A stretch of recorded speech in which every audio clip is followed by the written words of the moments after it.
नमस्कार, मैं doctor K Pandey, child specialist.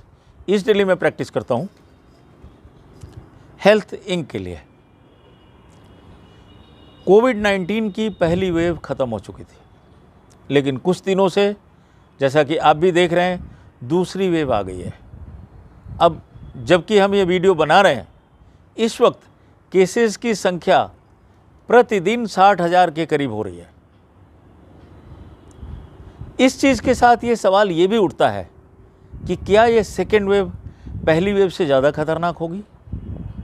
दूसरी चीज़, क्या इसमें ज़्यादा लोगों की मौतें होंगी? क्या लॉकडाउन लगेगा? क्या और बहुत सारे सवाल हैं जो इसके साथ लगेंगे। तो उनका जवाब हम इसमें आपको देने जा रहे हैं। इसके लिए मैं आपको 100 साल पहले 1918 में एक और महामारी हुई थी। उतनी बड़ी महामारी ये हुई है 100 साल के बाद करीब। उस महामारी में फरवरी 1918 से जो शुरू हुई थी, उस महामारी के दौरान ही पहला विश्व युद्ध जो है समझौता हुआ था और वो ख़त्म हो गया था। अमेरिकन जो सेनाएं थी, वहाँ की सैनिक जो थे, अपने वतन वापस लौटे। लोगों ने उनका दिल खोल के स्वागत किया। और इसी में मैं मेंशन करना चाहूँगा एक डेट, 28 सितंबर 1918। उस दिन क्या हुआ, फिलाडेल्फिया एक शहर है अमेरिका का, जहाँ पे फिलाडेल्फिया डे परेड हुई। इस परेड में वो सैनिक थे और हज़ारों की संख्या में 25-30 हज़ार लोग कम से कम उस परेड में शामिल हुए। डांस किया, गाना गाया, नारे लगाए, सब कुछ किया। उसके 15 दिन के बाद, 20 दिन के बाद क्या हुआ, फिलाडेल्फिया में जब ये परेड हुई थी 28 सितंबर 1918 को, तो केसेस की संख्या बहुत कम थी। लेकिन 15-20 दिन के बाद ही उसी शहर में 1000 लोगों की मौत हो गई।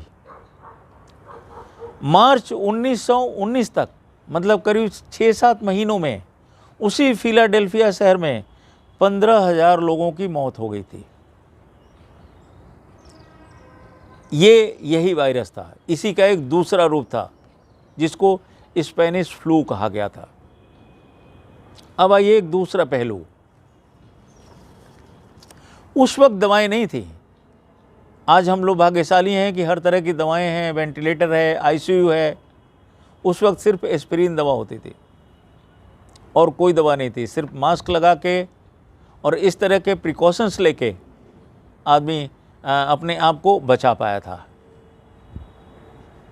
उसकी मैं एक और घटना बताना चाहूँगा आपको, बहुत इंटरेस्टिंग है कि ये फ्लू जो कि 18 महीने से 24 महीने तक चला था, पूरी दुनिया में 50 करोड़ लोगों को ये बीमारी हुई थी उस महामारी में। और उस वक्त पूरे दुनिया की आबादी सिर्फ 150 करोड़ थी। लेकिन उसमें से 5 करोड़ लोग मर गए थे, क्योंकि उस वक्त कोई चिकित्सा सुविधा इतनी अच्छी नहीं थी, वैक्सीन नाम की कोई चीज़ नहीं थी, दवाएं भी नहीं थी। लेकिन उसके बावजूद जो मैं आपको बताना चाहूँगा, जो सबसे इंटरेस्टिंग है, कि फिलाडेल्फिया शहर में उस वक्त भी, आज से 100 साल पहले, मास्क न पहनने पे $5 का जुर्माना लगाया जा रहा था। $5। आप सोचिए आज कितने हज़ार रुपये हो जाएंगे।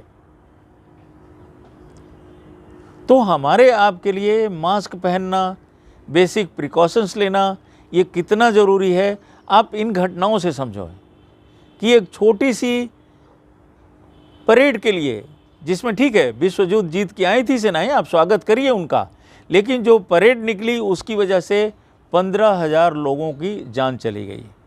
इससे क्या सबक मिलता है कि हम होली मनाएं, हम सारे त्यौहार मनाएं, फंक्शंस करें, लेकिन जितना ज़्यादा प्रिकॉशन हो सके उतना ज़्यादा प्रिकॉशन लें, क्योंकि कब ये बीमारी कितनी बढ़ जाएगी कहना बड़ा मुश्किल है। क्योंकि दूसरी वेव, हमेशा ये कहा जाता है कि पहली वेव से ज़्यादा खतरनाक होती है। आज की तारीख में शायद ये साबित न हो, ये न हो पाए, क्योंकि साइंस इतना आगे बढ़ चुका है। मौतें साइंस बचा लेगा, लेकिन नंबर ऑफ इन्फेक्टेड पर्सन्स, जो बीमार लोग हैं, उनकी संख्या नहीं बचाई जा सकेगी। अगर आपको वैक्सीन नहीं लगी है, आप अपनी सावधानियां नहीं बरत रहे हैं, या वैक्सीन लगने के बाद भी सावधानी अगर नहीं बरत रहे हैं, तो बीमारी हो सकती है। क्योंकि वैक्सीन जो लोग लगी है, जिन लोगों को लग चुकी है, वो भी ध्यान दें कि वैक्सीन लगने का ये मतलब नहीं है कि आप बिल्कुल 100% इम्यून हो गए। इन वैक्सीन्स की एफिकेसी 71% से 80-81% तक है। मतलब अगर 100 लोगों को वैक्सीन लगी है, तो उसमें 20, 25, 30 लोग फिर भी बीमार हो सकते हैं।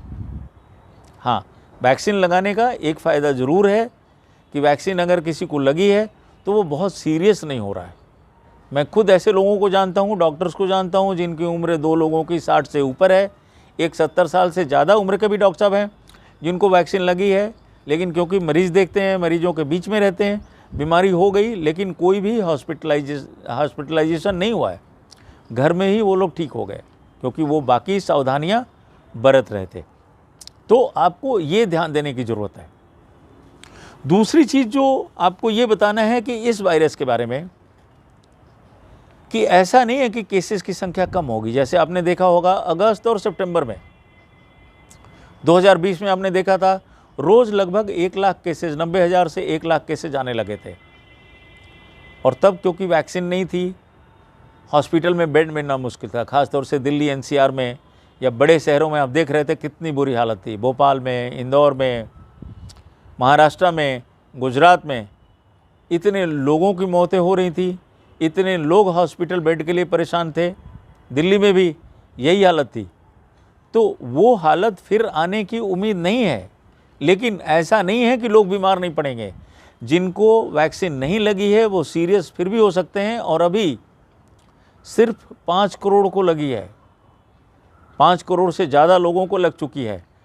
1 अप्रैल से ज़रूर सरकार कोशिश करेगी, अनाउंस कर चुकी है कि 45 साल से ऊपर के लोग लगवा सकते हैं, लेकिन वो भी लगते लगते टाइम लगेगा। क्योंकि एक दिन में 30-35 लाख लोगों को वैक्सीन लग पा रही है, 50 लाख टारगेट है। तो आप सावधानी ज़रूर बरतें।